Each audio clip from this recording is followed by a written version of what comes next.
welcome back to the Fandom Zone podcast. I'm one of your co-hosts, Charles Skaggs, back in the Fandom Zone, once again, ready to talk more The Falcon and the Winter Soldier with my wonderful co-host, wonderful friend, and someone who's essentially serving the role as Jewish mother to yours truly, DJ Nick. How you doing, Nick? Hey, Charles, do you have enough chicken soup? I don't like chicken soup. I like chicken. There goes that, but I hope that at least because I do get my protein. So. Exactly. Well, I hope that at least your time in Wakanda being healed was profitable, and the Dora Milaje took good care of you. I'm the Caucasian wolf, if you will, I guess. There you go. So the Irish wolf. How's that? So yes. So here at episode 213, Nick and I are going to be discussing today The Whole World is Watching. And wasn't this a fun episode? So this was the fourth episode of The Falcon Winter Soldier that aired a few days ago. I mean, we're not quite on track this week because yours truly was a little under the weather. So apologies to everybody out there for the extra delay in getting this episode out. But I had a kind of a 101-degree fever. So thanks for your patience and my apologies, and I'll try not to do it again, but, things happen. So, well, we're just glad to see you back on track, Charles. And as I said, we made sure to ship you off to Wakanda as quickly as we could so we could get you, back in tip-top shape. So we're very, very happy to see you somewhat healthy, I should say. As healthy as I get, I guess. It's kind of a, sliding scale with me. But anyway, but you guys don't care about that. So, Falcon and the Winter Soldier. All right.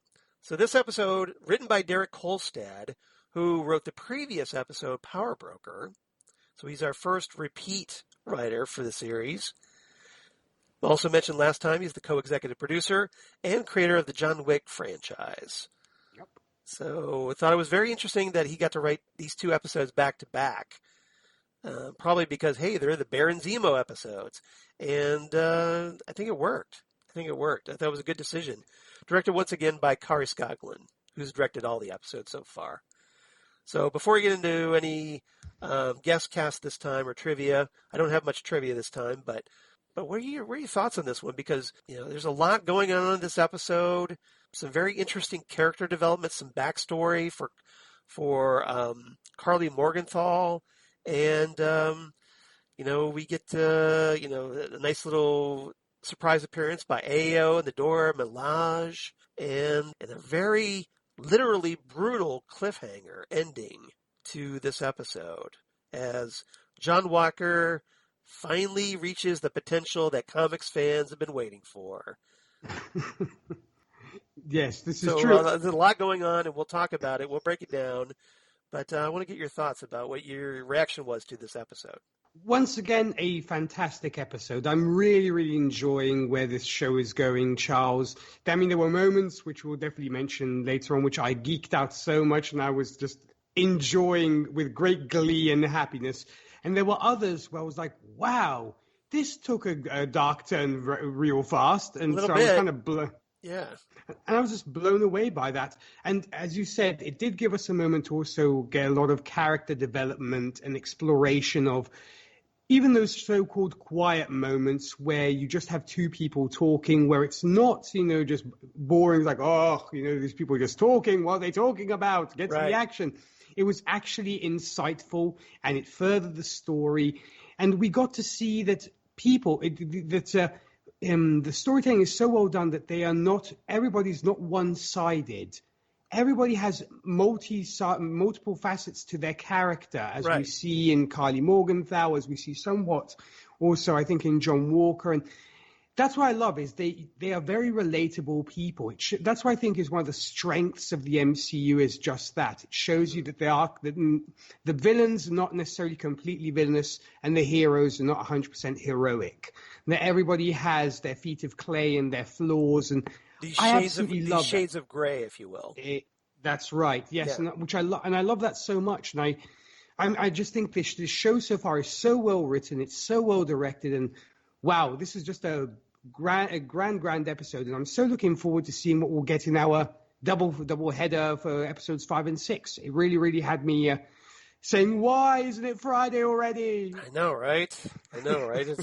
Especially after that ending, which we will definitely talk about. I'm going to say that for topic 4 today. Yes, because that's one that kind of deserves its own topic, I think. It sure does. So, guest cast this time. Before I get into that, I guess I should say that I really enjoyed it as well. I thought that it was paced really well.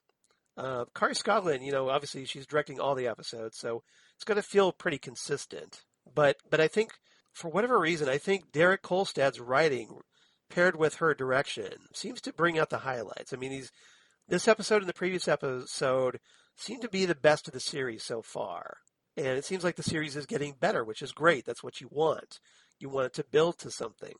And you want that momentum to build, that anxiety, the tension and all that, and the drama to build up. And it's certainly coming off this way as far as I'm concerned. It's, I love the fact that, we started off, Sam is, being this, and we'll talk about Sam obviously, but he's already being a different character than what he was when he started. He's in a very transitional phase right now, and it's coming through, and for reasons we'll talk about. But I find that interesting, and I like the way that it was interwoven. His character arc is interwoven in a very interesting way with Carly Morgenthal's. Yes, and it's almost like they're two sides of this flip.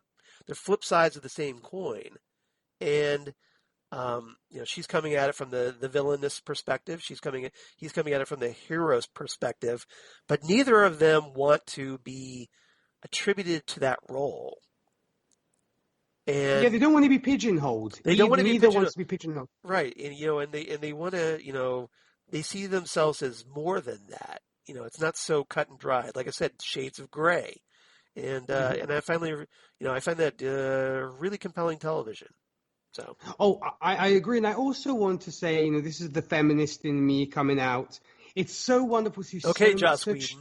No, just maybe not so much these days, but Exactly. No, but this is the feminist in me saying it's wonderful to see such talented women getting their due and writing and showing how well they can write things. Because we'd sung Shoshana Sashi's praises on this podcast about how good she is. Yeah, and then talking about her on Doom Patrol. Yeah, on Titan Talk. Yeah, exactly.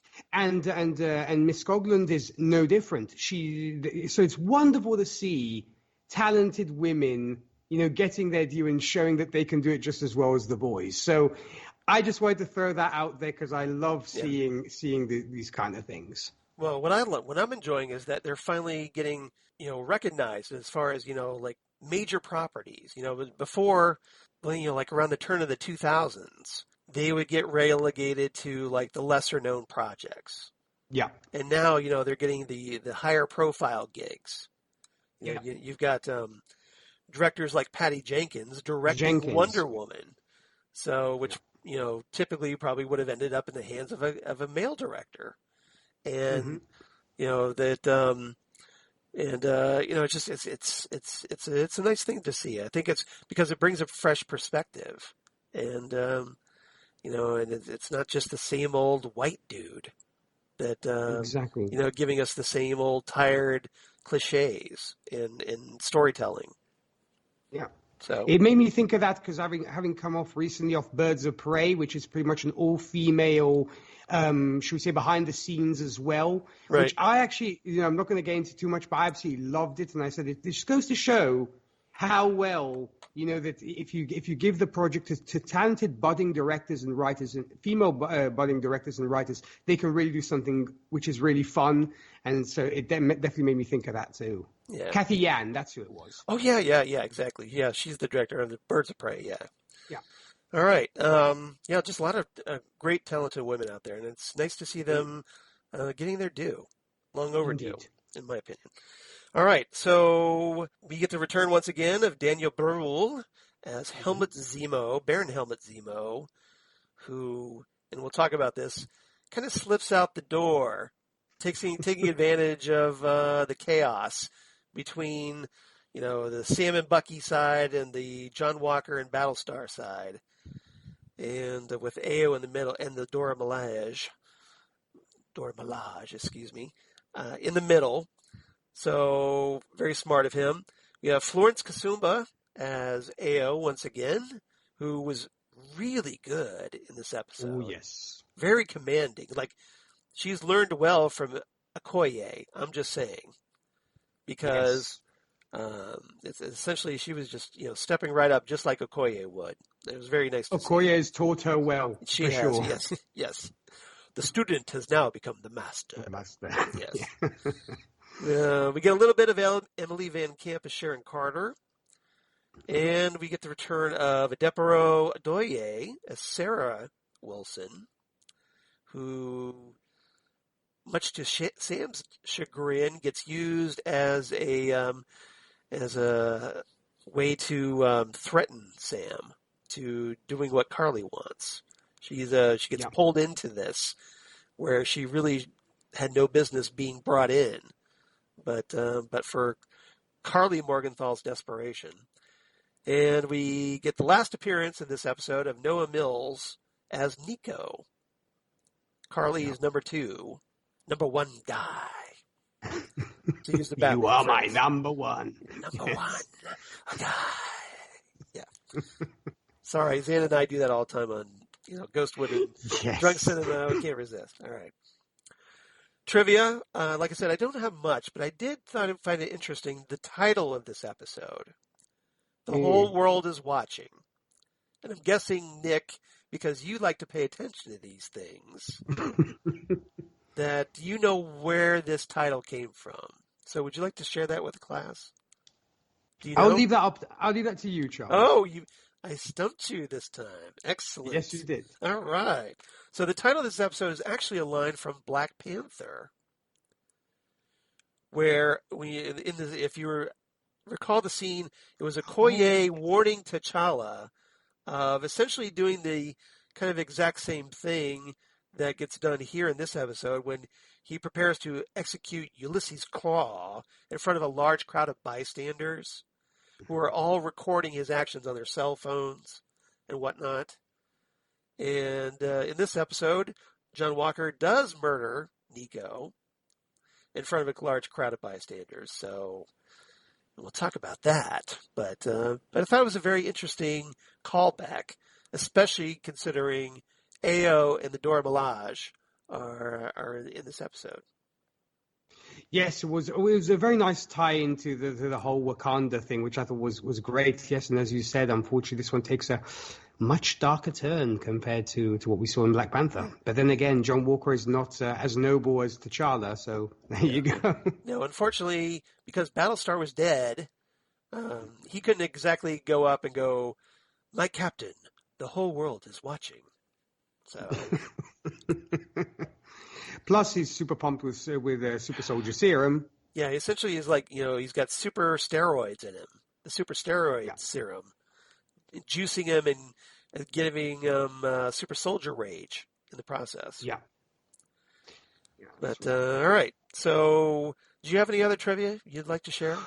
No, because at the end of the day, like you were saying, Charles, we didn't really sort of get any sort of mentions or Easter eggs when it came to other possible things on where this show could go. My only thought is, and I actually mentioned this to you, through Messenger, was I was wondering about the power broker, and I have I don't know why, but something tells me that Sharon Carter is the power broker. Because I say this because we only have two episodes left.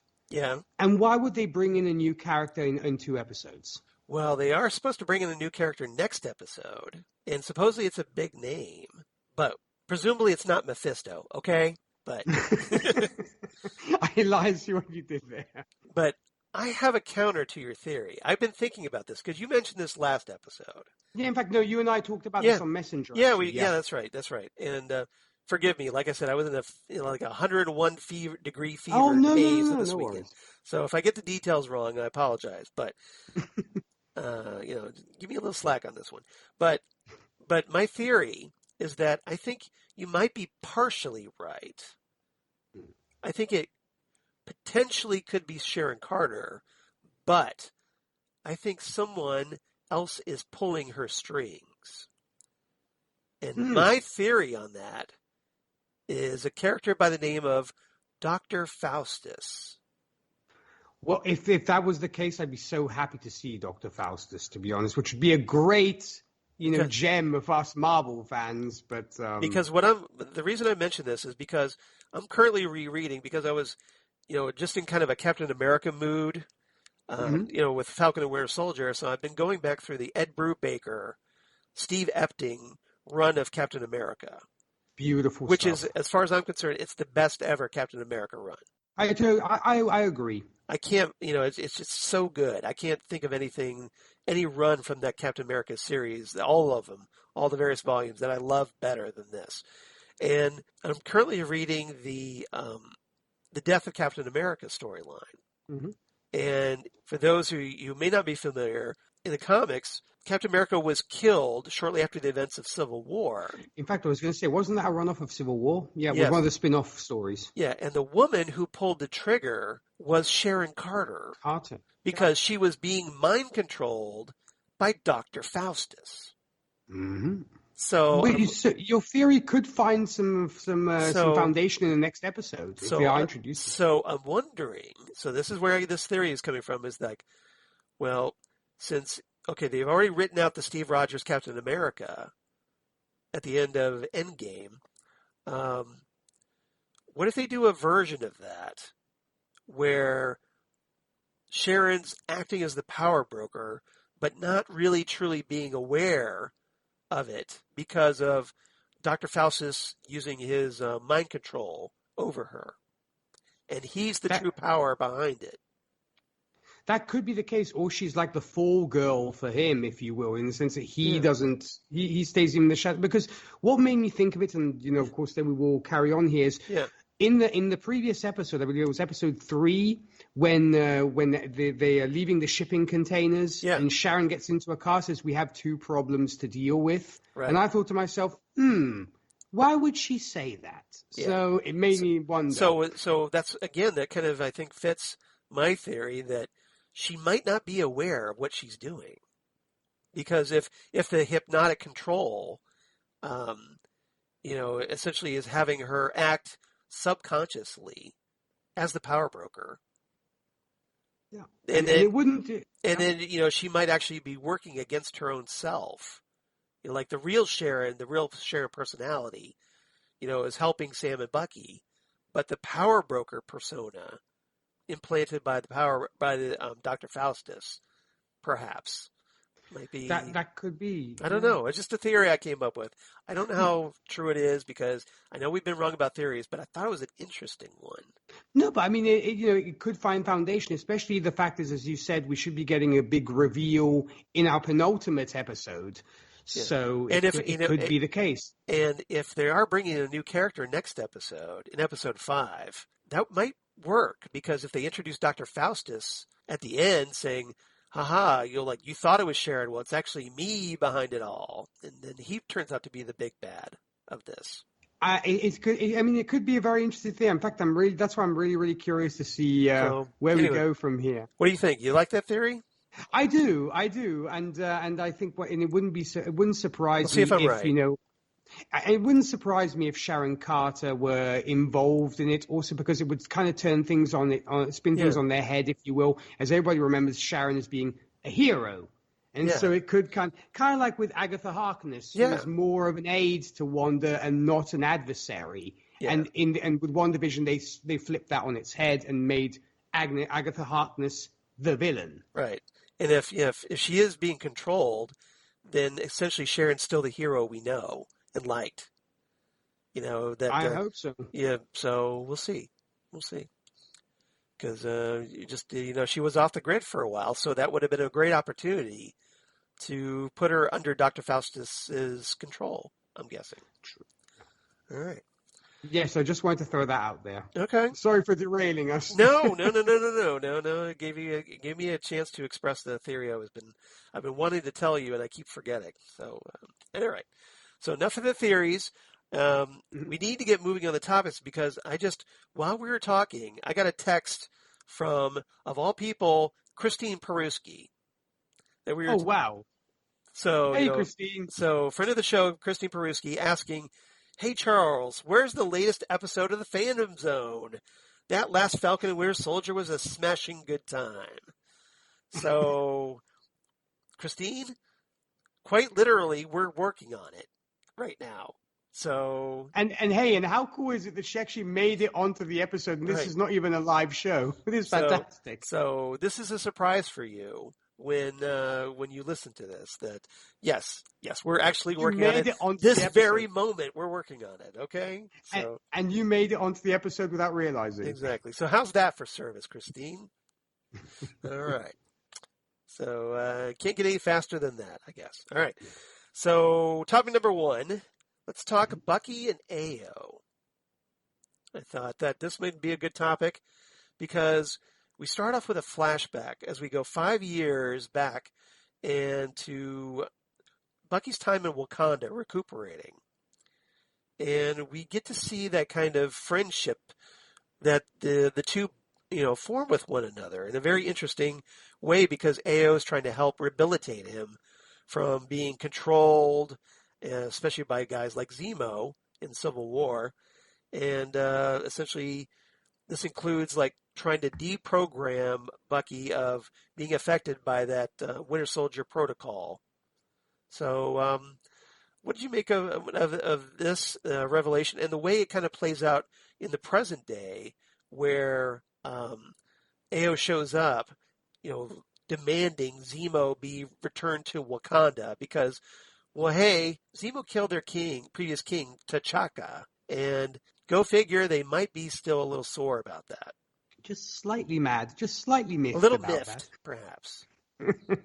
Don't blame him. Well, but I have to say, Charles, first off, our mutual friend and co-host Zan Sprouse, yes. I know is an avid fan. Is an avid fan of this show, of Falcon and Winter Soldier, and she actually was expressing her love for my buddy, Sebastian. I actually often refer to as my buddy. Sadly, folks, it's not true. If you ask me for an autograph from Sebastian, I can't get it for you. I'm just messing with you. But we're still waiting. Sebastian, you're supposed to be sending Nick your autograph, okay? So exactly. We put it out there. Message for the podcast. If you need to get a hold of me, have your people call my people, which is essentially me, but you can have your people call me anyway, and we'll kind of set that up. Get Nick his autograph. Hashtag get Nick his autograph. Well, hey, or you could actually make an appearance on the podcast if you want. Send us a vocal message or something, which would be kind of nice. That would be brilliant too. We'll take that. Exactly. No, speaking actually of Mr. Sebastian, his range is incredible in this episode. I was so blown away in the what I like to call the detox scene, where he is basically undergoing detox from his Winter Soldierism. And what I love is the bond that him and Ao form in this, because she is literally, and you wonder how dedicated she is. That it almost made me wonder why she is so dedicated. But I guess that's how good Wakandans are. Or the Dora is so dedicated. And the moment when she actually tries the formula on him, and he seems to kind of be worried. He almost seems to be sweating. It's like, what's going to happen? What's going to happen? I was going to bring that up. That was a very powerful scene. Yes, and then, and Sebastian Stan was so good in that because he's very nervous as she's reading those or reciting those words. He's like, don't do it, don't flip, and and finally they get through it, and there's that anxiety, that fear. And you could see it on his face, just changes to happiness. Tears, literally tears of happiness. And that was great acting. Yeah. Oh, yes, because he's in that middle of laughing and crying at the same time. He almost is just so relieved. That's the thing. He's like, he just can't believe it, because you think a man who's been afflicted by this for so long, it's literally a weight has been taken off his shoulders. And I loved that moment.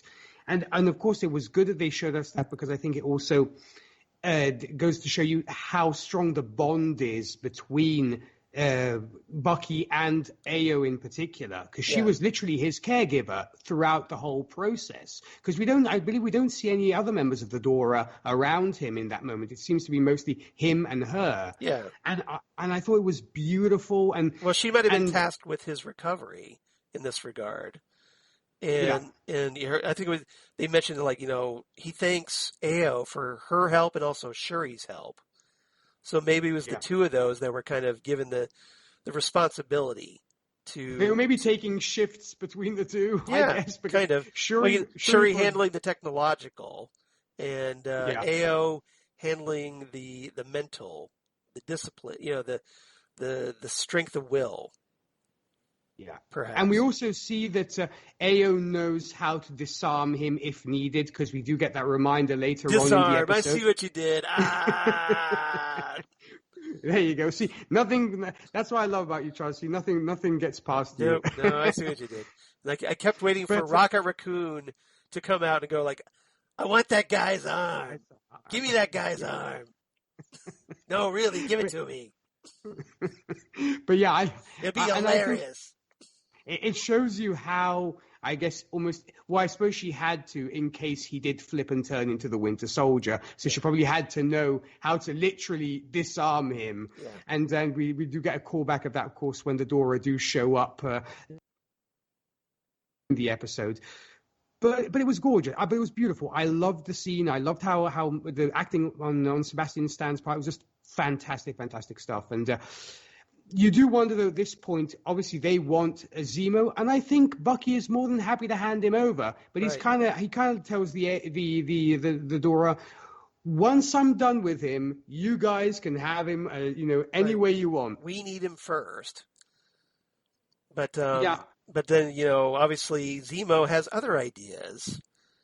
As it turns out, we'll talk about Zemo because I saved a separate topic for him.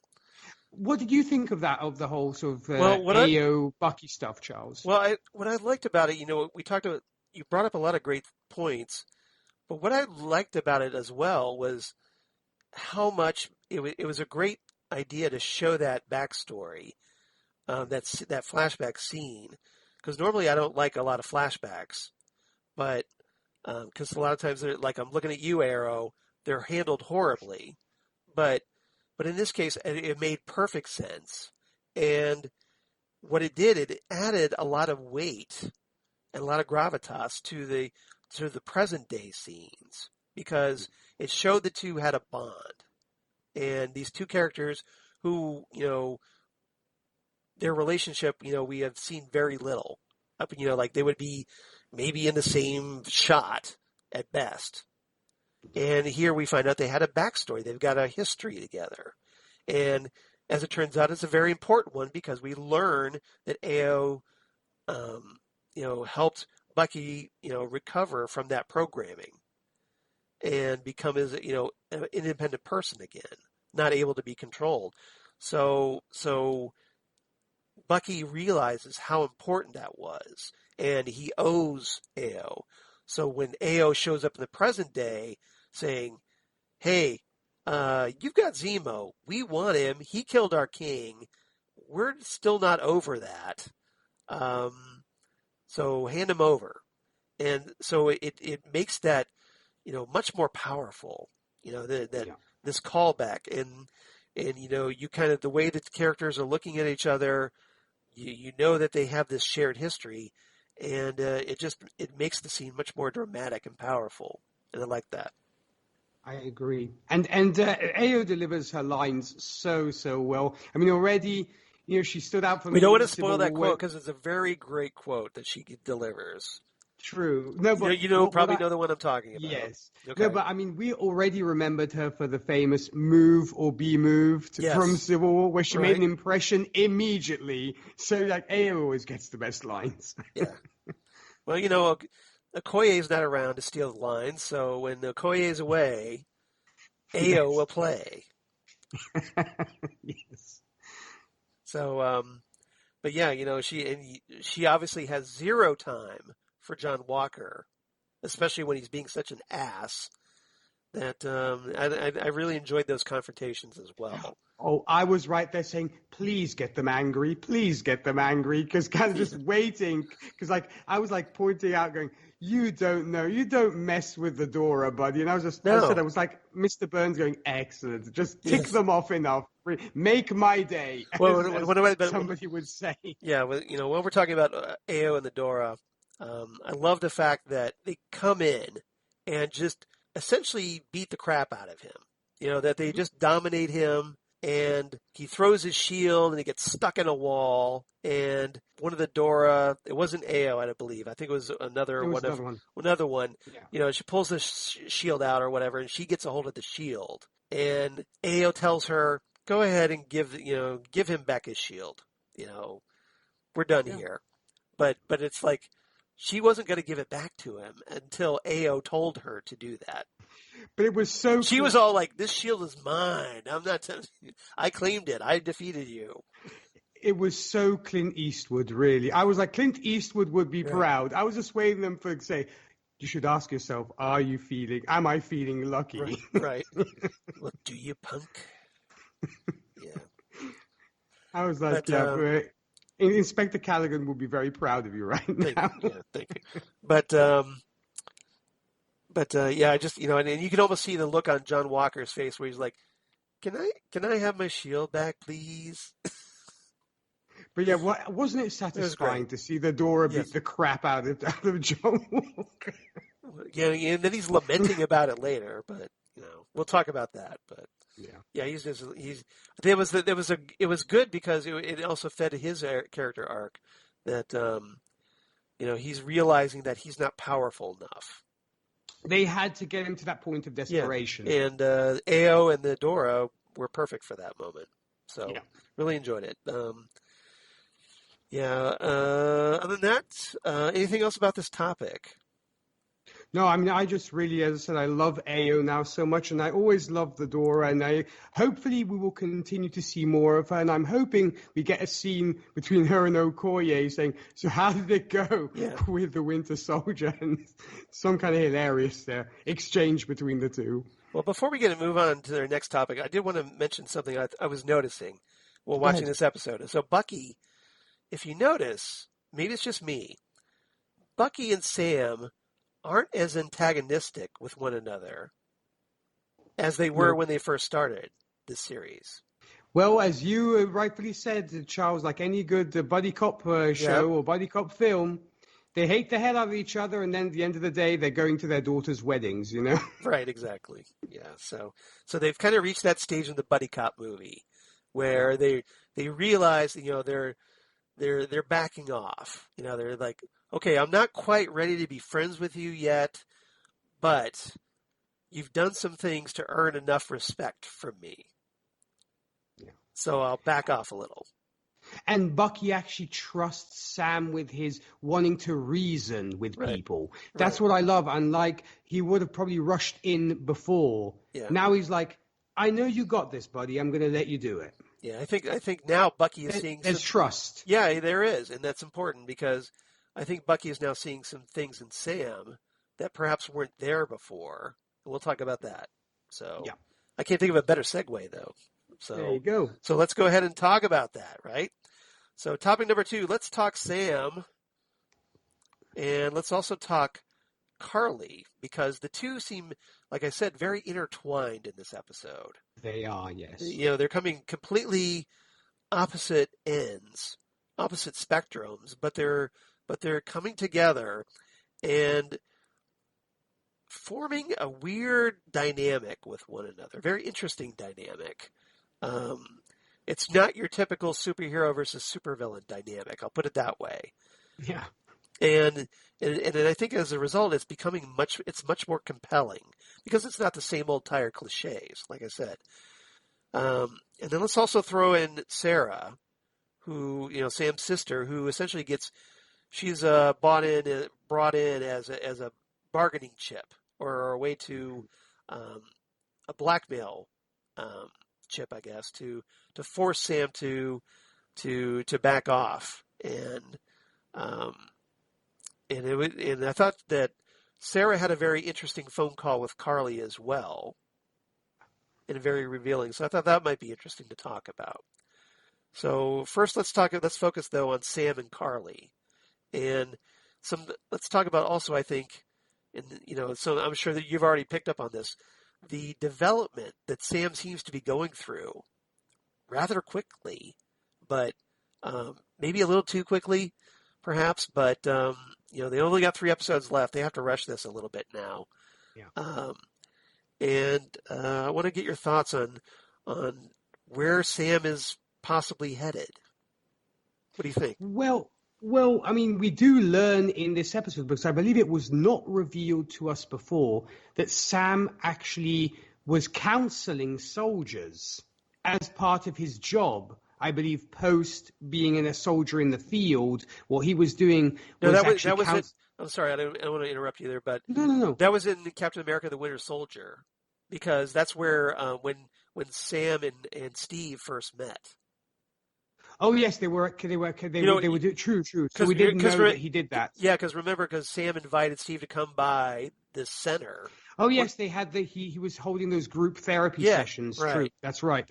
Yeah. So, but you know what? But then even better, I just watched Winter Soldier, so that just reminded me. Okay, no, but even better, because that brings that back into play, because that was a thread that was never addressed again. Yeah. That Sam had this background as a therapist, I am assuming, or some kind of a counselor. A counselor. Yeah. Because I don't think he's got a degree in psychology, but he probably. But he could be like a support group type counselor. Yeah. Yeah. It shows you how they are more attentive than I am, because it brought back the whole thread of him being a counselor and being able to read people. And I think that's granted, as you said, it is rushed a little bit, but it underlines the fact that Sam is very good at reading people and understanding them. And he comes to this realization in this episode that maybe Carly is just misguided and she's not a bad person. Right. So he says, rather than go in guns blazing, let's try and sit down and talk to Carly and see what she has to say. Which actually brings me to a curious anecdote. I know that unfortunately now he has come under fire and everything, but when the Columbine tragedy happened, the two perpetrators were allegedly fans of Marilyn Manson's. Oh yeah. Journalists actually asked Manson, what would you say to these 2 kids if you could talk to them? What would you tell them? He said, I would just sit down and listen to what they have to say. That's why it made me think of that. Okay. And granted, as I said, Manson unfortunately has made huge mistakes now late, which is very sad, because not exactly the best role model right now. I was a huge fan of Marilyn Manson's, and now that's kind of gone by the wayside. But he joined the Joss Whedon Club apparently. Yeah. It just made me think of that moment of, rather than say you guys are wrong, you're doing this, sit down and talk to them. That's why it made me think about that, because that's what Sam wants to do, because he feels that Carly is simply misguided, and they do have that moment of quiet where Carly literally relaxes because she sits up on the little kind of whatever it is on the little table, and they talk. They literally talk. It's like two friends having a debate. And obviously, John Walker has to spoil the moment, but it's usual. So of course Carly doesn't trust Sam after that.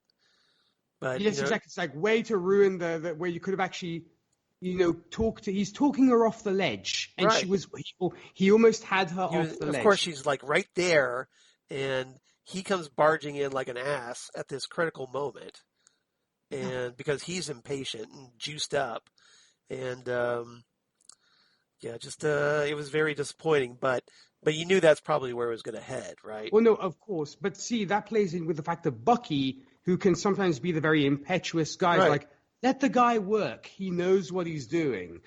So that also shows a maturity on Bucky's side and his trust for Sam.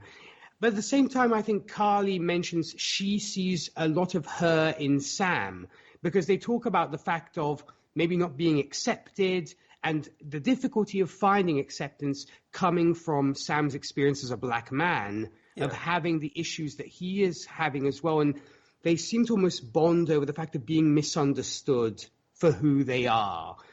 And I think that's what Carly sees in him in that sense, and that's why she's almost prepared. She actually wants, I believe, to bring him over to the dark side, if you will. She's kind of like, saying, you'd be great with us because I like you. I like your style, but... Come to the smashing side of the Force. Yes. But then, of course, it all goes south because thank you, John Walker. John effing Walker coming in, yeah. Which then brings, of course, Sam's sister into the whole deal because, of course, Carly decides to give Sam's sister a little call, say, I've had this talk with Sam and everything. Well, I love the fact that, she calls her up, Carly does, and says, I'm having a tough time deciding if I want to kill your brother. Yes. Great way to introduce which right yourself. right off the bat sets the tone. And, so Sarah's probably like, wait, what? What? Yeah, it's crazy. But it goes from there and she starts talking about how she's, I want to say she's questioning, like why, Americans would put their faith behind a outdated symbol like Captain America, or especially someone like with John Walker taking the role, and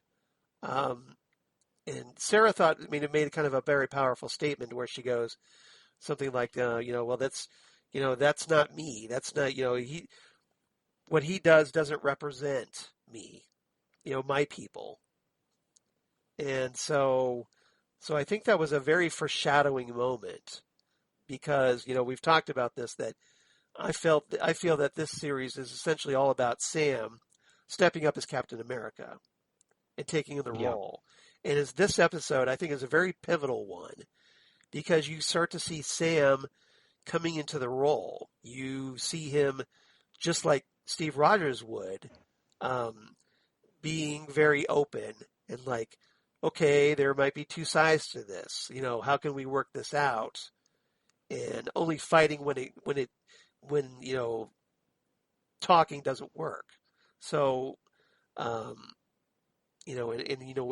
comments like Sarah's, I think kind of opened the door for like, okay, well, if we're getting, this is who's representing us. We need someone maybe new, someone that's actually going to represent who we are today. And maybe that's Sam, and maybe Sarah doesn't really realize this yet, I don't think, but essentially that's where it seems this series is heading. It's setting up that Sam is that new Captain America for a new age. And she's pushing, they're definitely the signs that they're pushing towards that, I think, yes. Yeah. And it's curious that they mentioned the fact, almost as an off joke, that Carly is talking to Nico, I believe, about this, that she used to be a fan of Captain America's when she was a kid, and they laugh at, or he says, I can't recall. But she says something like I'm going to hold that against you or something. Yeah, it's like, someone's like, I went through that. It's like that embarrassing phase you go through. And he's like, I went through my Captain America phase. It's like, I remember when you liked, New Edition or... Yes, that's right. Or the Backstreet Boys. Air Supply. Yeah. But yeah, because maybe not. But that's, you can't joke about that. My wife Lori loves Air Supply. I'm just saying. Well, hey, I love Air Supply myself, and I also love the Backstreet Boys. But there you go, So me, I'm not much of an Air Supply fan, so I'll mock them all I want, but right. You just have to watch. You have to watch it around Lori. I'm just saying. No, but I mean, I don't mind Air Supply either. But she'll cut you, man. She'll cut you. Here's the curious thing. When she mentions Captain America, Carly does, about not wanting to follow him, to her almost seems like Captain America is almost like a symbol of fascism. Yeah. In a sense, because this nationalism, if you will, because he represents America, a country. And so, it represents a government that's not representing me.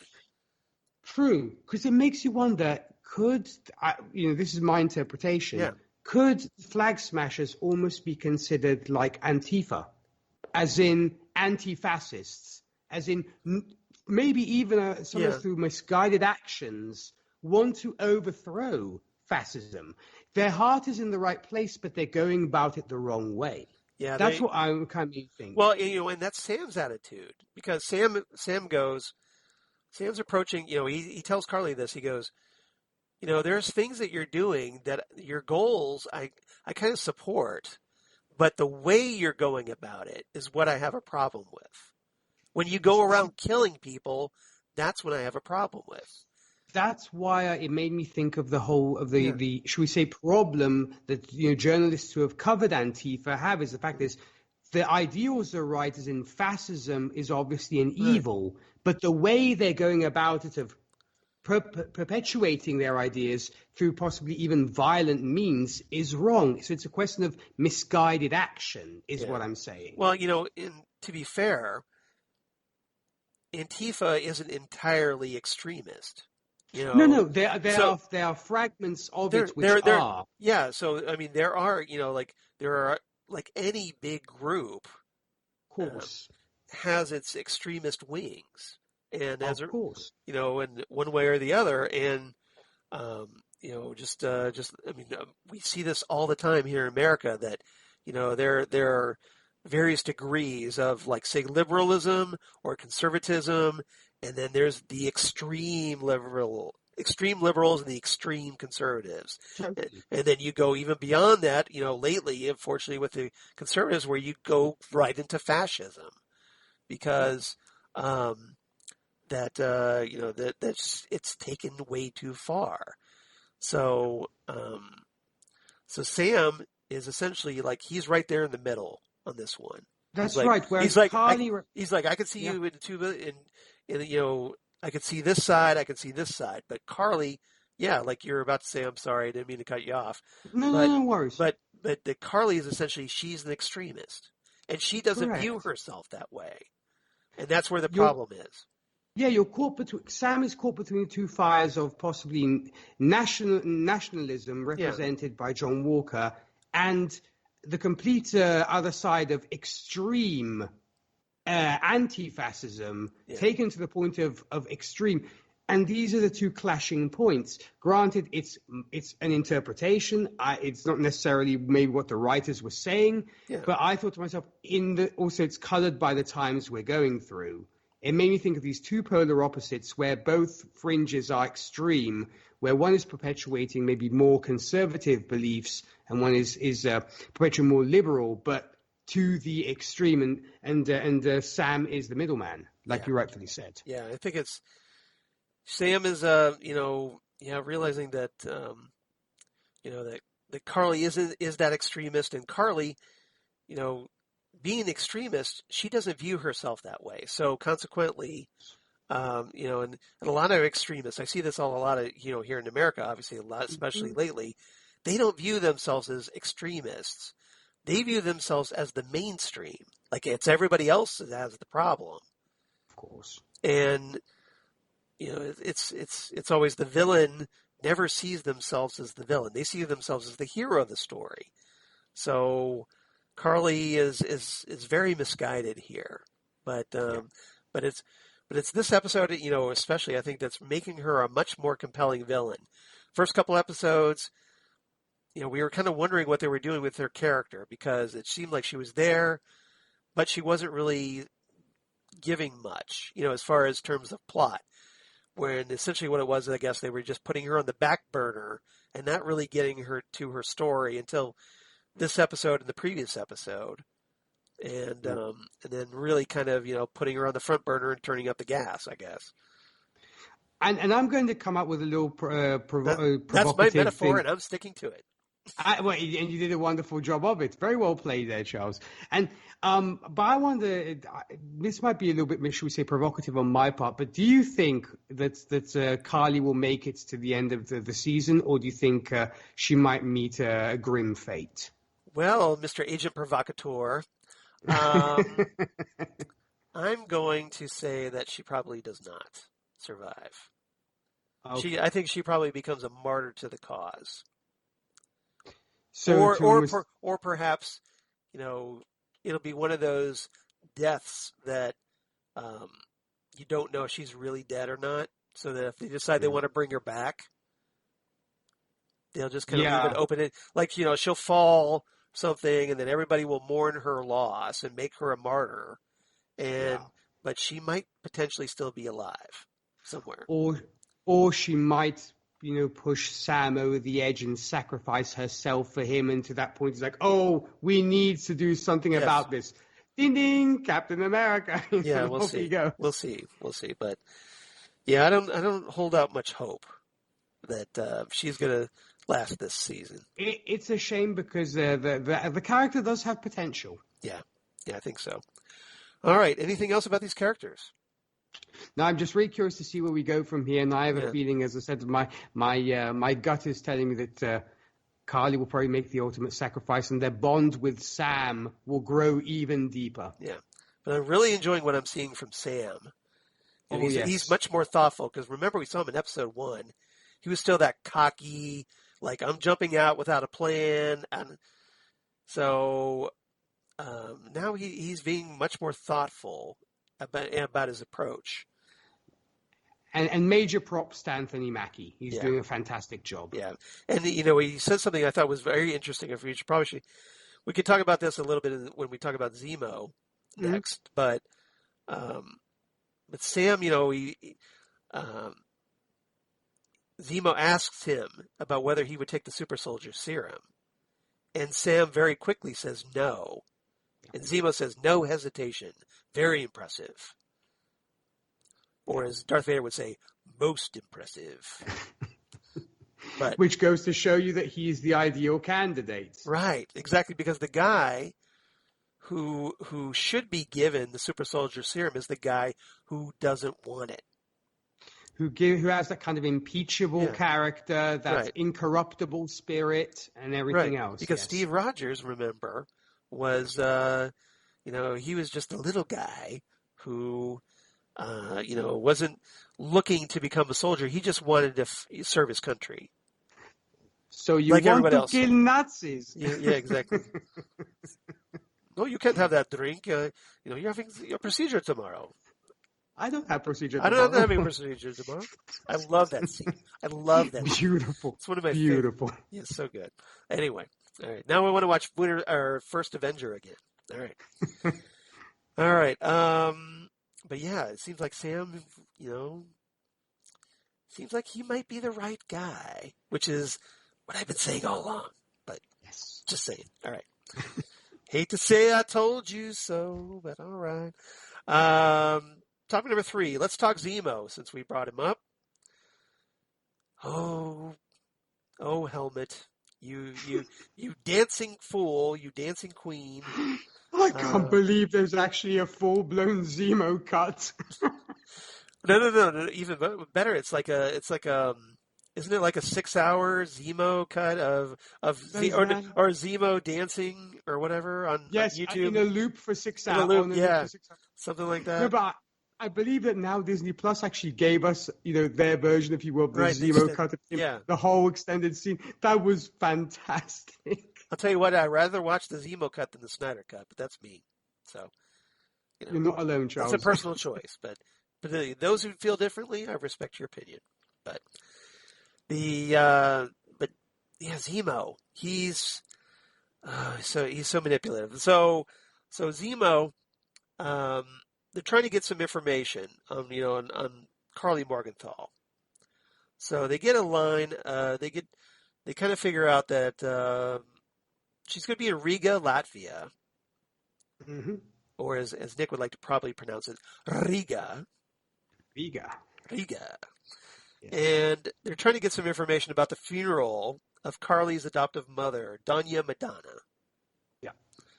And because, these Latvians are not exactly welcome to the idea of Americans, they're getting nowhere. Sam and Bucky are trying to, it's like, hey, do you know where this funeral is? They're being very direct about it. But Zemo, and one of the things I loved about Daniel Bruhl's performance in this episode, so good. So manipulative. So like, he knows how to work this. He's like, he's talking, whispering behind their backs, going like, here's some Turkish delights. So, Yes. we're cool, right? Well, those two guys, they're bad guys. Don't trust them. You can trust me, though. And Yes, exactly. Of course, trust the stranger who gives right. you candy. Yeah, Please. exactly, right? It's like, yeah, it's like, I mean, it only could have been worse if he had pulled up in an unmarked white van and That's right. gone like, "Hey, little girl, you want some candy?" I immediately thought of that moment of Yeah. all he needs now is say, "Get in my van." He's like ushering little kids into the van. It's like, yeah. And that's why you don't take candy from strangers, kids. Well, you don't want to do any like creepy ice cream truck with that, Baron?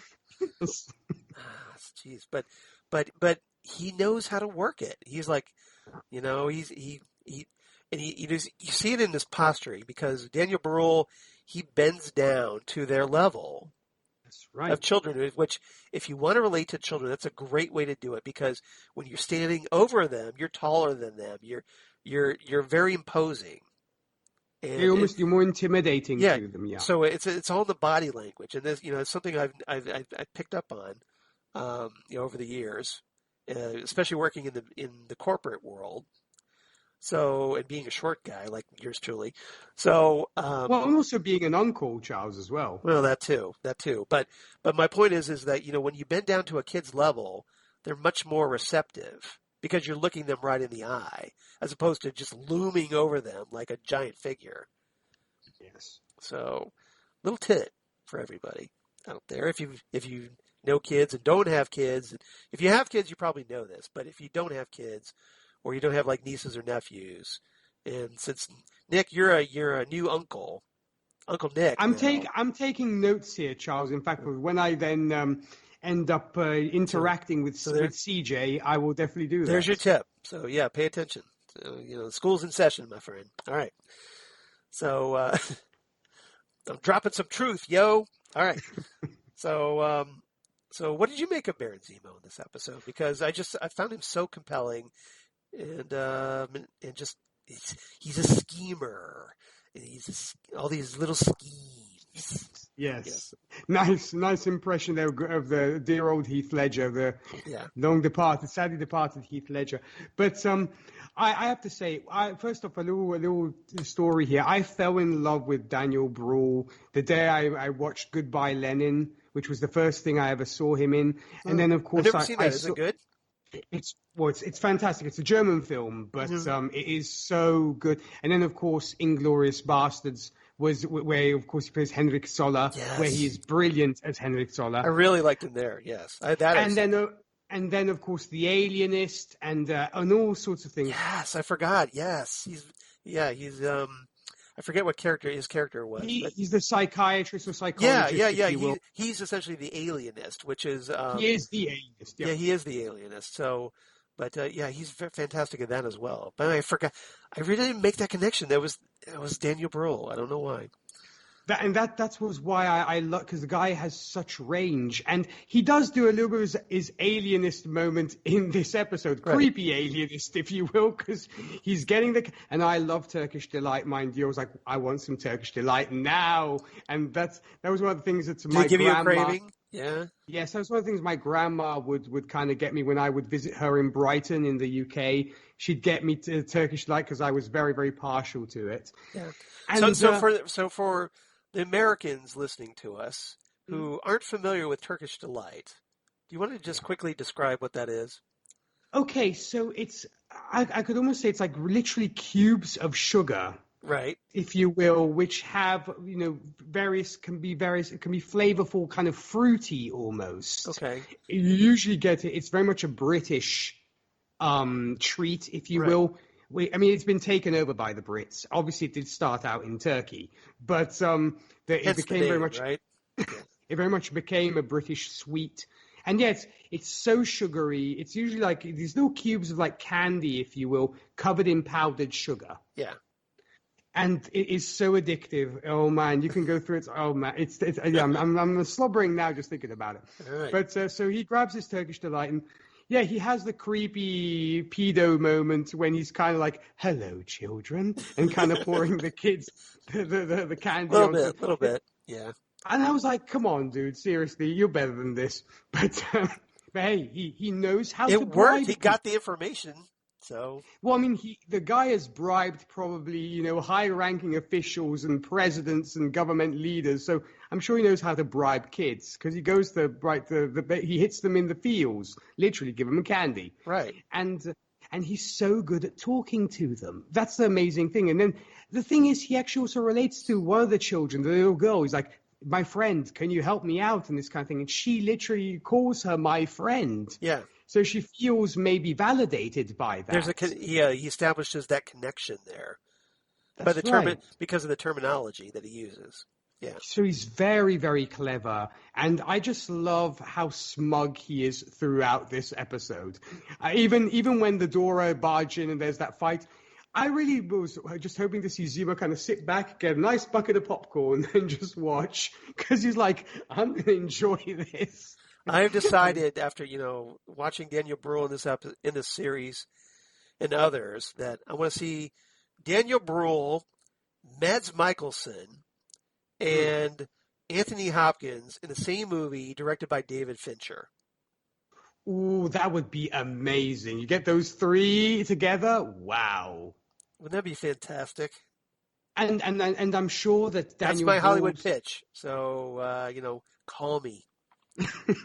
Yes, I'll write the David script. Fincher, you did Mank. Now you can do something a little back to your cerebral Get to stuff your roots, with these Fincher. folks. Yeah, exactly. Exactly.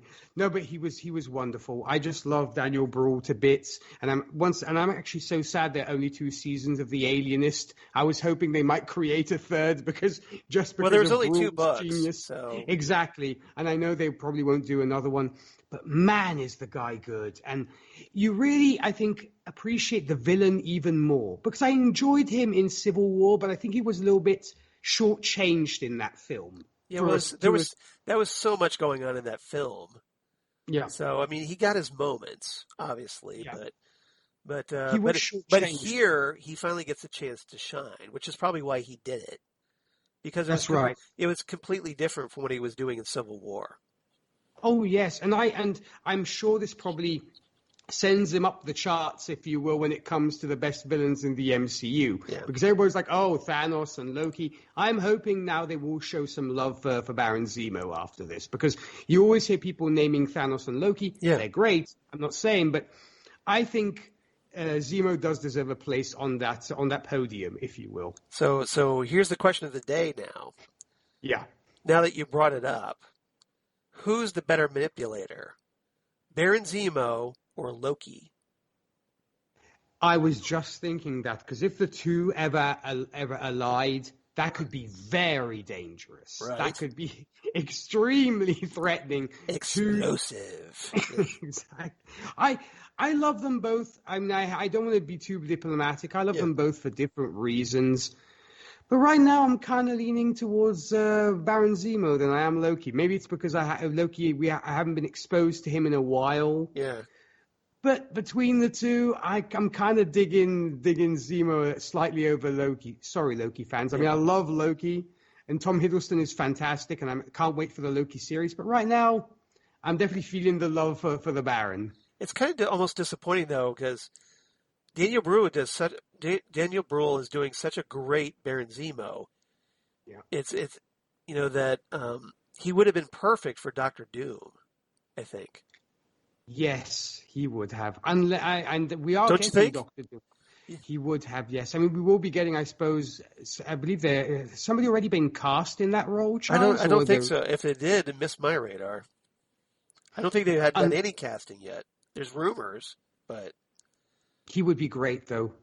If things change and he's like, "I'm going to become Doctor Doom," I'm like, "Oh, yes, do that." I mean, granted, Doom is behind a mask, so could, I guess, but exactly. And you don't have maybe they'll get Mads Mikkelsen to be Doctor Doom. It could be good. I mean, from being Caecilius to them becoming Doctor Doom, I guess it could work. I don't know. I'm just speculating. listen, we're talking about all this, and it kind of is bringing up Hannibal vibes. So I'm thinking like, oh, yes. yeah. And what were your thoughts on our master manipulator? Like I said, he's just very compelling. I love the way that he's just, he works those children, he works Sam and Bucky, and and that kind of leads to the moment where with all the chaos that's going on between Sam and Bucky, and then Captain America and Battlestar, and those two clashing, and then the Dora Milaje showing up, that he takes advantage of that confusion, and after smashing the super soldier serum vials, and nearly killing Carly, mind you. Yeah, he does. He does. He doesn't he like shoot her several times, and then and then he has her cornered, literally. Yeah, but then he has to go. But she spills those vials, and he gleefully, like, you kind of wonder. He looks at one of her.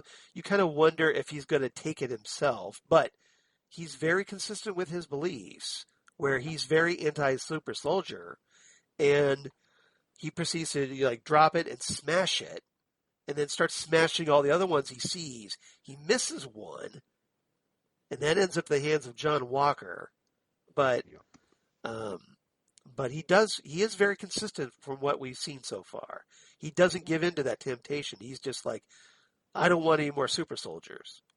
Yeah, that's right. Very against, should we say, is the comic counterpart of his father, who was all about the Superman, and he is definitely not for the Ubermensch at all. No. So what happens though now is what happens if Sam does become a super soldier, and Zemo is now lurking out there somewhere?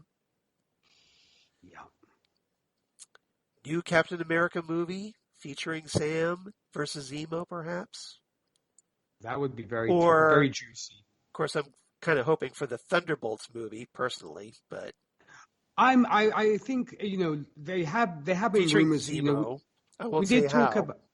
We did talk about that in the previous episode. In fact, Charles, there have been rumors circulating, and hopefully this won't be the last we see of Daniel Bruhl or of Zemo, because I think he's just too good to throw away. He is, and now, especially now, if this meme of him dancing is catching fire.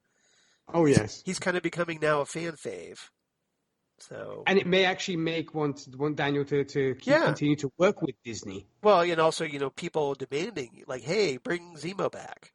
So might be good. All right. Anything else? Oh no, I'm just so happy, and I really can't wait for the next episode. I can't either. I want to see where Zemo's off to now, because now he's in the sewers apparently. So yeah, he's down there with Killer Croc, I guess. I don't know. Yes. I don't know. All right, topic number 4, final topic, and it's a big one. Let's talk Captain America and Battlestar. Rest in peace, Battlestar. Yep. Pouring one out for my homie. So, rest in peace. All right, so John Walker. John effing Walker. So, John and Lemar, Hoskins, they catch up with Sam and Bucky, and they find out that, or basically they're outraged that, they broke Zemo out of jail, and they're doing their own search for Carly Morgenthau, and they want to know what Sam and Bucky know. And so they find out that, they kind of reveal, and I forget who reveals this to them, about the funeral. Ooh, I think it's maybe because they actually are there with the rest of the characters, and maybe that's just how when they all find out at the same time. I think in that moment where they kind of bust in and there's the whole altercation with the Dora Milaje, I think that's where it all happens. Okay, I think because I was just kind of wondering. I forget how Captain America and Battlestar find out about the funeral.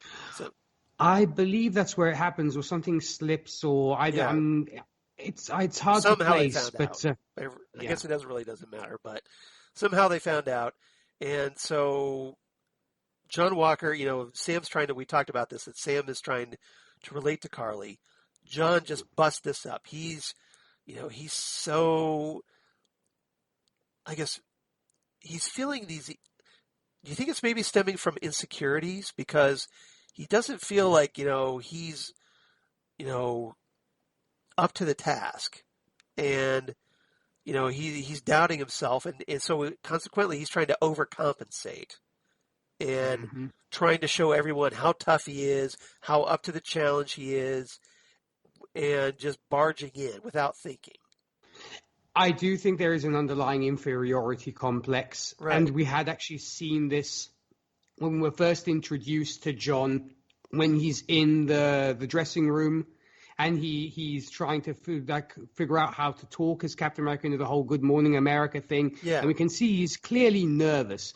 And as we know, the super soldier serum amplifies whatever you already have Your on attributes. the inside. Yeah. So if you're a good person, you'll become super. Great. Yep. Exactly. Like Dr. Erskine said, good becomes great. That's right. And so here, I think it very much serves an amplifier for both the darker side of him and his insecurities, to where if he was insecure before, now that he's roided out, right, he's even more insecure, if you will, and wants to prove himself. So I think it's a combination of, I think it's the serum putting, kind of turning it up to 11 when it comes to, I'm going to just barge in and show everybody that I am Captain America. That need to overcompensate. That's right. For your own shortcomings, essentially, is what it is. Yeah. And so that attitude is being amplified.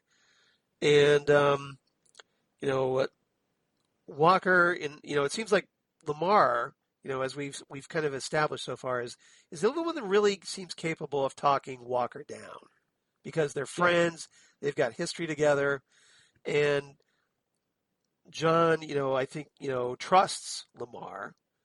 So that's what makes it all the more tragic, because when they're fighting Carly, that in the process, Carly kicks Lemar into a stone column, a support column, and consequently breaks his neck on impact, killing him. And, Walker rushes over.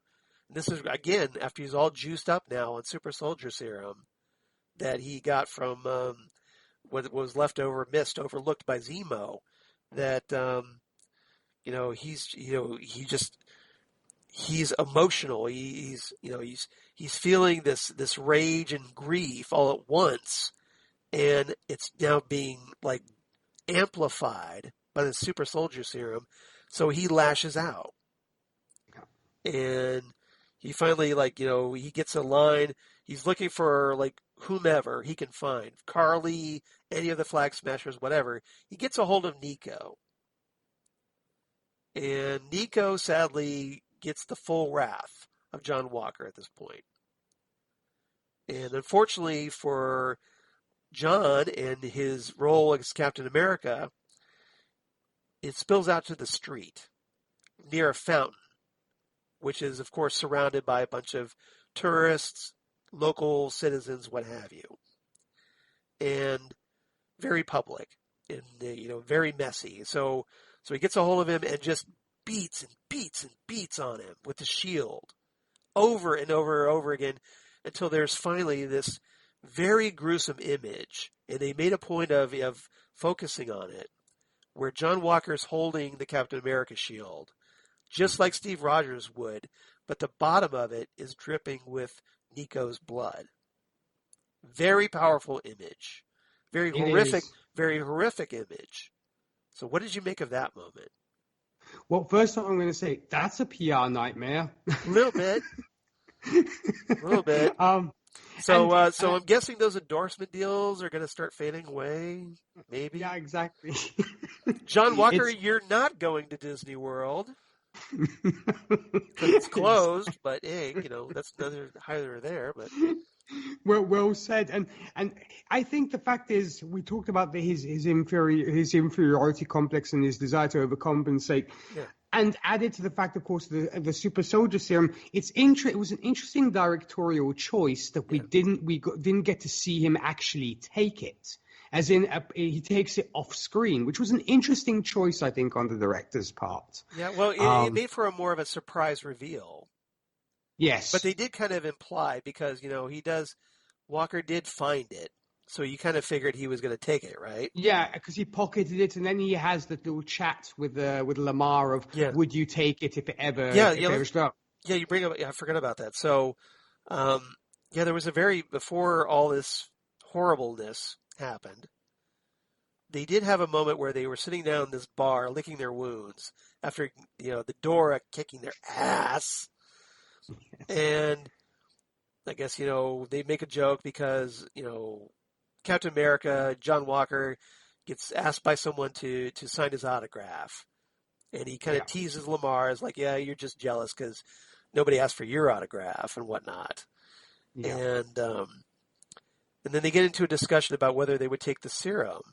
And Lemar says that, yeah, I would probably take it because, power makes a person more than themselves. He sees it as an enhancer. Mm-hmm. And that gets Walker to thinking about like, well, look, we just got our ass kicked, and I'm kind of seeing a trend here of all these superpowered people that physically I'm having a tough time keeping up with them. Exactly, that's the whole thing, and so that puts that little seed there, so that when finally, push comes to shove, he's combined with those insecurities, because again, he has this need to overcompensate, that he decides to take it. That's right, and I think it's also because of that talk that he has with Lemar, and apparently something went down in Afghanistan that they both were a party to, but it isn't mentioned. Apparently that has scarred them both very heavily. Yeah. I don't know if it'll ever be revealed what actually went down in Afghanistan, but apparently it's kind of like what went down in Budapest. I guess we'll never know what happened there exactly. Well, we might, given the Black Widow movie. There's supposedly perhaps a surprise cameo. So we might get what goes down in Budapest. So. There's a chance. I'm just saying there's a chance. Well, here's hoping, because apparently they remember it very differently. So I guess we'll see what the deal is. But so already I think they're emotionally scarred from the thing of Afghanistan. They talk about that. Yeah. So maybe there's also trauma there as well when it comes to. We got enough. We get to realize that they had something horrible happen in their military past. Yeah. And it bonded them together. And that's where they became such buddy buddies. Right. And yes, it was very. I have to say, I was very sad that Lemar had to basically be sacrificed and had to be the catalyst, which spun everything out of control. Yeah. Because obviously, there, as you pointed out, Charles, John is looking for a scapegoat. He just wants to kill something. Yeah. In order to kind of get out his rage for Lemar's death. And now, most importantly, Lemar is not there to stop him. Yeah, the moral compass has been thrown out the window, and you're never going to see it again. The only person that was able to rein him in is now gone. The man has now no moral compass, and so he's now able to run wild and free, which probably does not spell good things for our characters moving forward. So were you shocked by the decision to kill Battlestar, or did you see it as a logical progression of John Walker? Part of me did see it as a logical progression, because you have to get, I suppose, John to his most insane, almost berserker rage in order to him literally going off the deep end. It was a sad sacrifice, but I see what they did. And you think to yourself, moving forward, Lemar not having the super soldier serum, John having it, it would kind of been a little bit odd moving forward, I feel. But it was a great shame. It really, really was. And what I thought was curious is it's a nice callback, the moment of the shield with what we saw in Civil War with Captain America and Iron Man, right? Where he drives the shield into Iron Man's chest, if memory serves. And he does, but there isn't there also a moment where Steve has the ability to decapitate him, but he doesn't. He puts the shield off to the side or whatever by Tony's That's head, right. saying, And I think basically showing him like, look, I could have killed you, but I didn't. that's right. And I think they were obviously doing the comparisons. This is what Steve Rogers did. This is what John Walker did. That's why I have a feeling, I don't want to go into too much gory details, but I have a feeling that that's what John Walker did. I think he literally decapitated the guy. I'd say so. Because, I mean, it's kind of right there, right? Yeah. But they didn't have to show it, so. No, of course. Yeah, even if it is on Disney Plus, but you're not going to see R-rated stuff on Disney Plus. So. But it's implied enough. You can imagine the gore for yourself. Yeah, exactly. So, yeah, you're not going to see decapitations on Disney Plus. Just saying. Especially in a superhero show. Now, HBO Unless Max, it's the boys. HBO Max, you can. And that's the difference, kids. So. That's right. All right, that's the difference. So, so the question now is, okay, now that the world has seen John Walker kill, murder, decapitate someone, like you said, it's a PR nightmare. And I have to think that Walker's superiors in the government are not going to be too happy keeping him in the role of Captain America now. So do you think this sets up the now a search for his replacement? And, oh, hey, who's maybe waiting in the wings?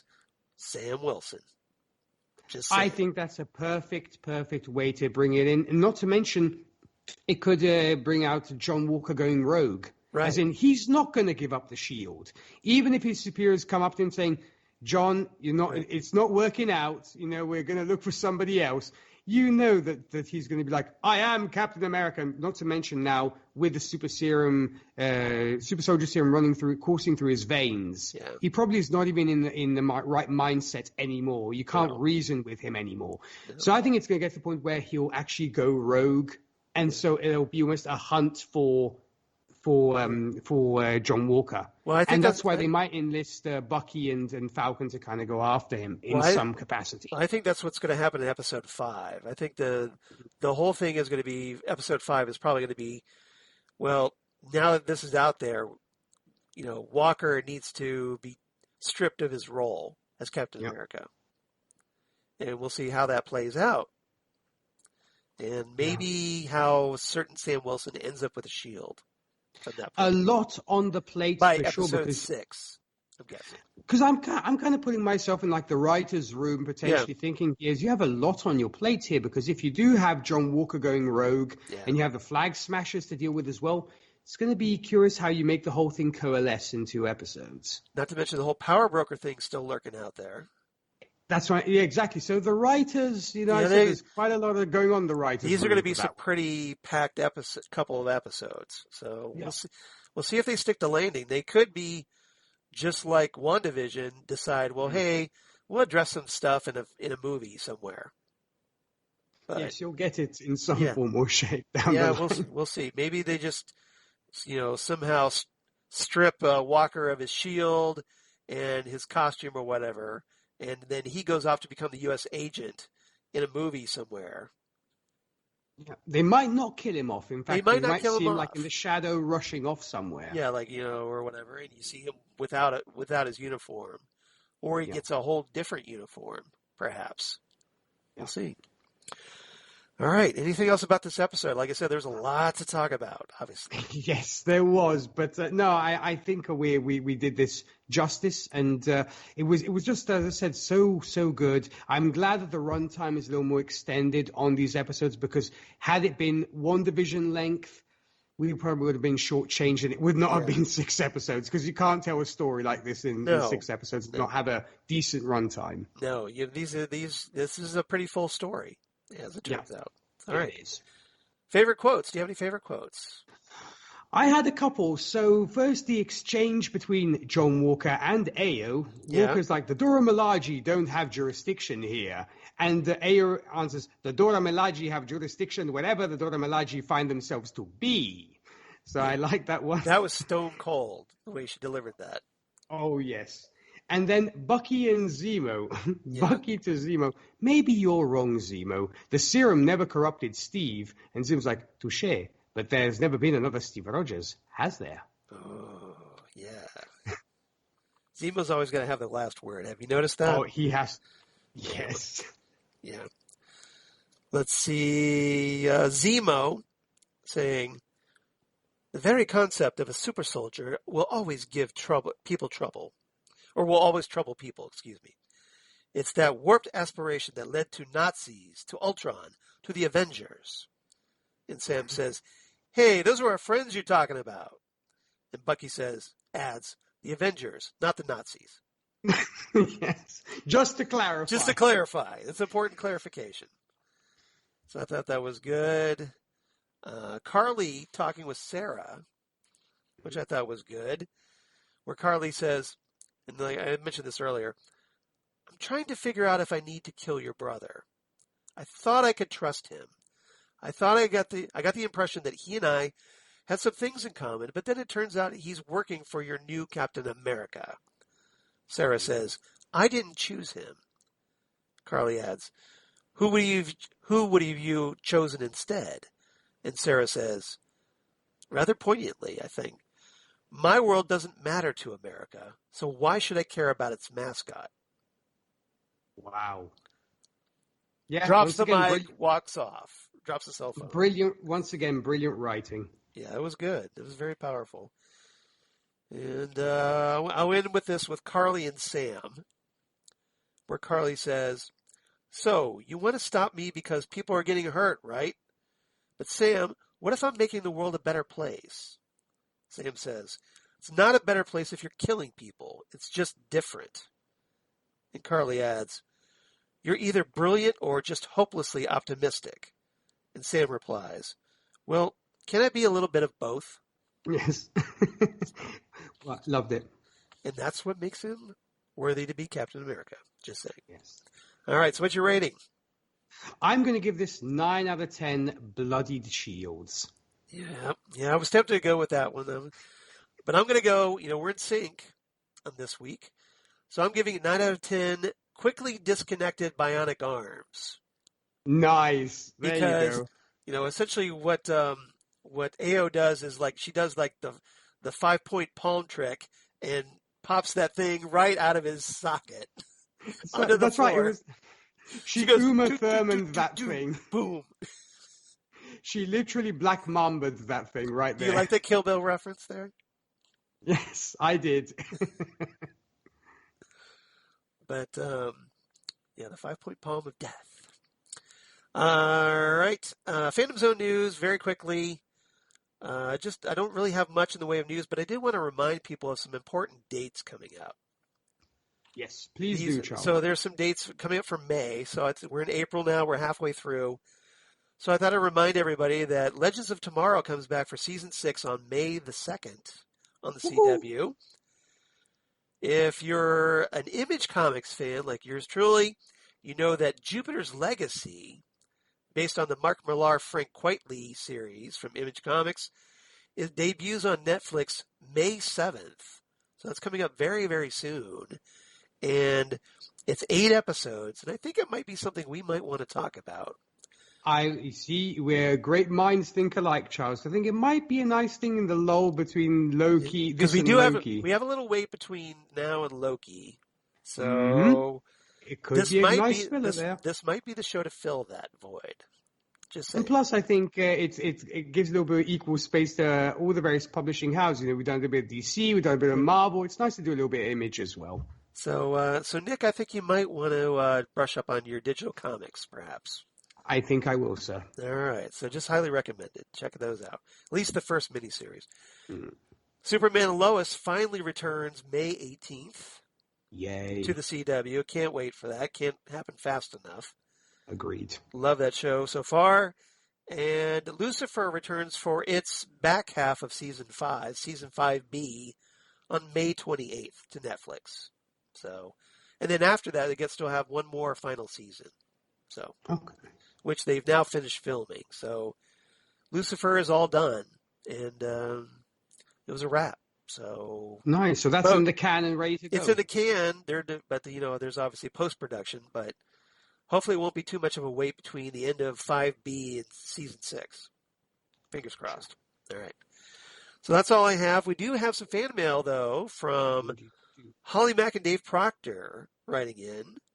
So, Nick, do you want to read one or both? What do you feel like? I'm game to do both if you want, Charles. Yeah, if you don't mind, that'd be great. Okay, sure. So starting off with Holly. Holly opens up with, "Hey, Charles and Nick." Hey, Holly. "Man, what an episode. Zemo being his charming self. Love the meeting between Ayo and Walker and him being taken down a peg or two by her. Very much so. Yep. Also loved Sam's 'we should do something' and neither her nor Bucky jump into action right away to stop the lesson in inverted commas." That's true. Yeah, we didn't mention that. It's great that they kind of stand by watching the Dora kick John's butt and they're like, "We should do something." You know? Do you think there was a need to do something? I don't think there was. I think they had it perfectly handled. Exactly. They had it covered. Yeah, exactly. And Holly continues, and of course, Walker would have ants in his pants and not give Sam the time he needed, and then someone talking to Carly. Then the ending with Lemar could kind of see that coming, and Walker has gone completely dark side. Yep. Yes. Or a U.S. agent, perhaps. Ooh. Yes. This is not going to bode well. If we thought the Sokovia Accords were bad now, how is this going to play out? Or what kind of spin is going to be put on it? I'll wrap it up here. Holly from Wisconsin. It's a good question, Holly. True, exactly, because now exactly where do we go from here? I guess we'll have to see how that gets addressed in episode 6. And what bad guys might take advantage of that. There we go. Oh, so many possibilities. So many possibilities. Excellent. Yes. Exactly. Mr. Burns will take advantage of it. Guaranteed. For sure. And then, of course, we have the wonderful David K. Proctor writing in. Hi, Dave. Hey, Dave. He, in fact, starts with, "Hi, guys." In big letters. Hi, guys. It's like huge. Yeah, it's like, "Hi, guys." Excellent. "I hope you are well. Charles is definitely doing better. We're very happy to report." And, you're still alive. I'm notoriously difficult to kill once again. Mm-hmm. And David says, "The new Captain America has certainly done it now. He might have confirmed what America is to people of foreign countries, but not what America wants as its symbol." Very well said. You're coming from a European perspective, Nick, in Italy. Do you find a lot of truth in that statement? I kind of do, because should we say that America tends to have the rep of being the generals of the world and kind of trouncing around like they own the place. Yeah, I know. I don't necessarily think that, but that's what I'm saying is what the media sees. Well, I think that's deserved, especially for the past 4 years. So it's going to be a hard road trying to change that. Yeah, it's true. There's definitely quite a lot of work to be done. Yeah, there is. And David continues, "The shield with blood on it will make an ugly front page." Yes, it will. This was a pretty great episode. I especially love the move where the Wakandan warrior locks Captain's arm and the shield to the table with the spear. Right. Great move. Fantastic. The removal of Bucky's arm was slick too. The most amazing move was finding Falcon's sister's phone number and get her to answer a phone call from an unknown caller from Central Europe. That is a great observation. That's the observation of the day right there. It is. It's like I'm going to give Dave points on that one. Points, Dave. He deserves them. It's like, what is this, a cold call? What are they trying to sell me now? Yeah, you think she would have? Yeah, you think she would have? Just sent that either straight to voicemail or just blocked Carly right away. Like, not interested. Boom. That's a great deleted scene. You should have Sarah saying, okay, blocked. Exactly. Well, we love the great shot there, Dave, for sure. Then he carries on, "R.I.P. Battlestar," for sure. Yep. He had the right mindset and unfortunately a tool as a partner. Yep. Amen. Yep. Just a couple more episodes. Battlestar would have been more deserving to be Captain America, I'm just saying, than John Walker. I totally agree with you there. And just a couple more episodes to work all of this out, Dave continues. "Looking forward to hearing your analysis and insight. By the time you've read this, I will have." I love that. Okay, I'm just trying to figure out the temporal mechanics of that, but okay. All right. Yeah, I know. Guess so. Yeah. Very, very insightful, Dave. Very insightful. Sometimes we're fast, but we're not that fast. We might be fans of the speedsters, but we're still learning to become speedsters. I guess that's maybe a different podcast. Next Stop Everywhere, that we kind of exactly. Timey-wimey, wibbly-wobbly. we send it TARDIS Express when it absolutely positively has to be there before you send it. That's right. But two wonderful emails from both Holly and Dave. And Charles, if folks want to be like these two wonderful listeners, how can they write into us? Well, of course, I want to thank Holly and Dave for writing in, because you guys are fabulous as always. You're always on it, and Dave, you definitely made me laugh today. So kudos to you, sir. So if you want to be like Holly and Dave, you do write to us at Phantom Zone Cast on Twitter, or hey, you can write to us at phantomzonecast@gmail.com. We'd love to have you write in, and you can be part of the show, just like Holly and Dave. Or you can find us on Facebook, the Phantom Zone Podcast, or Instagram at Phantom Zone Podcast. Nick, how about you? Where can they reach you? Well, when it comes to me, if country music is your speed, I do host the Whiskey and Cigarettes show, where we play all sorts of country, today's tradition, and everything in between. For more information about that, visit our website. That's whiskeyandcigarettesshow.com. Podcast-wise, I do host Happiness and Darkness, the superhero movie podcast. We discuss all superhero movies under the sun. If you'd like to join me on there, you can shoot me an email at happinessanddarknesshow@gmail.com. We're on Facebook, Twitter, and the Instagram. And last but certainly not least, Gold Standard, the Oscars podcast, where myself, the wonderful Rachel Friend, and the awesome Zan Sprouse discuss all the movies to won the Oscar for Best Picture from 1927's Wings to the present day. You can find us on Facebook and Twitter. And what about you, Charles? Of course, as for me, at Charles Skaggs on Twitter, at Charles Skaggs on Instagram, Facebook, of course, Charles Skaggs in Hilliard, Ohio, and my blog of geeky things. Damn good coffee. And hot. Damn Good Coffee and Hot, where we talk about all the stuff we talk about here on the Phantom Zone podcast, all kinds of comic books, sci-fi news, comic book TV shows, all kinds of stuff from my other podcasts for Southgate Media, including Hey, Next Stop Everywhere, the Doctor Who podcast, where we talk all things Doctor Who, Torchwood, Sarah Jane Adventures, Big Finish audios, and more.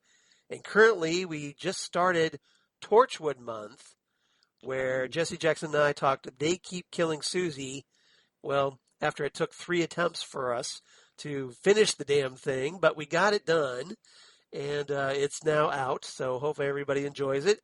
And then coming up, well, hey, tomorrow we're going to be recording the next episode, as we're joined by the wonderful Holly Mack, whom you've just heard here in email form on the Phantom Zone podcast, where we're going to talk the episode Captain Jack Harkness, not the character. Well, we are going to talk the character, but the episode title, Captain Jack Harkness, from Torchwood Series 1. And then we're going to talk more Torchwood throughout the month, including, that Christine Peruski lass, who just happened to pop up in the middle of our podcast unexpectedly today. So, hi, Christine. You get another shout out. All right. And then, let's see, what else? Ghost with the Twin Peaks podcast, where Zan Sprouse and we talk all things Twin Peaks, David Lynch.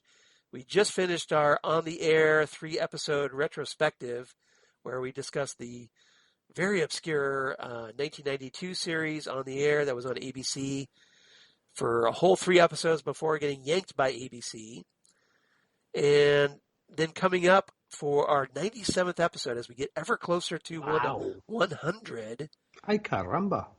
We're going to be discussing Hotel Room, the first episode of Hotel Room, which is another short-lived series that was on HBO in 1993, and it's a anthology drama series.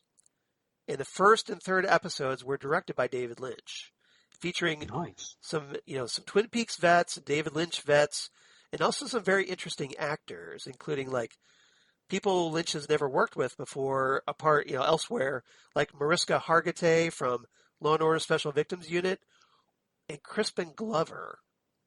Ooh. So if you ever looked at Crispin Glover and went, that guy should work with David Lynch, well, he does in the third episode. So that's going to be what we're going to be discussing for the next few episodes, 97, 98, and 99. So I hope everybody checks that out. I think it's going to be a lot of fun. And then lastly, but certainly not leastly, Drunk Cinema, where Zan Sprouse and I, this is our little side gig where we kind of, take the headsets off, we kick back, and we watch movies that we enjoy and enjoy adult beverages and have a wonderful conversation. And we just finished discussing Forbidden Planet at long last, the 1950s sci-fi classic that introduced Robbie the Robot and had Leslie Nielsen and whatnot. Unfortunately, Zan has company coming over this week, so we're not going to be able to record our 9th episode until a couple weeks from now. So we're going to have to make you wait once again. It's not my fault, just saying. It's Zan's busy social life because she's such a social butterfly, Yeah. But that's okay. That's cool. So we're going to just have to wait a little bit. But then we're going to be discussing, in a couple weeks, we're going to discuss Kung Pao Enter the Fist, the 2002 martial arts comedy starring Steve Odenkirk, and it's going to be a lot of fun. It's a very funny movie, what I like to describe as if Mystery Science Theater and a Zucker Brothers film, like Airplane, had a baby together. This would be the result. Nice. So I hope everybody checks it out. I think it's going to be a lot of fun. Zan has not seen this film, and I'll be curious to see what she thinks of it. No. So stay tuned, everybody. Otherwise, next time on the Phantom Zone, episode 214, 214, where we discuss The Falcon and the Winter Soldier, episode 5. Don't know the title yet, but after the events of this episode, especially that cliffhanger, you got to come back for that one, right? Yes. You have to, because we got to find out what happens after, now that John Walker has essentially decapitated someone, and now it's all over the interwebs, all over Twitter, all over Facebook, or whatever the Marvel Cinematic Universe version that is. And we'll see what happens. Yep. It's going to be an interesting doubleheader, I think, from here on out. Oh, doubleheader, decapitation. I see what you did. See what you did there. But, yeah. Well, I had to. I couldn't resist. You have dark humor today, sir. Dark humor. I am, yes. All I right. have. That's all right. I respect Probably because that. I watched Blackadder recently, so it's probably colored by that. Yeah, that's okay. I enjoy Blackadder, so I respect that too. All right, so everybody, thanks again for listening. Holly, Dave, thank you for writing in. Please continue to do so, and everybody else write in too. Want to hear from you guys. Come on back. Nick, any final thoughts before we sign off? No, it's always just a joy to podcast with you, Charles. And as I mentioned to you in writing, and I actually wanted to say this vocally, it's wonderful to see you back, from the being under the weather. So it's great that you're among the living once again. And so we're very, very happy for that. And yeah, it's just a joy, and I can't wait for the next episode. Well, to quote the great Bender Bending Rodriguez from Futurama, I'm back, baby. That's right. All right. So everybody, hope you're back as well next week for episode 214 of The Phantom Zone. Falcon and the Winter Soldier episode 5 is going to be a lot of fun. We'll discuss it right here on the Phantom Zone podcast. Goodbye, everybody. Ciao.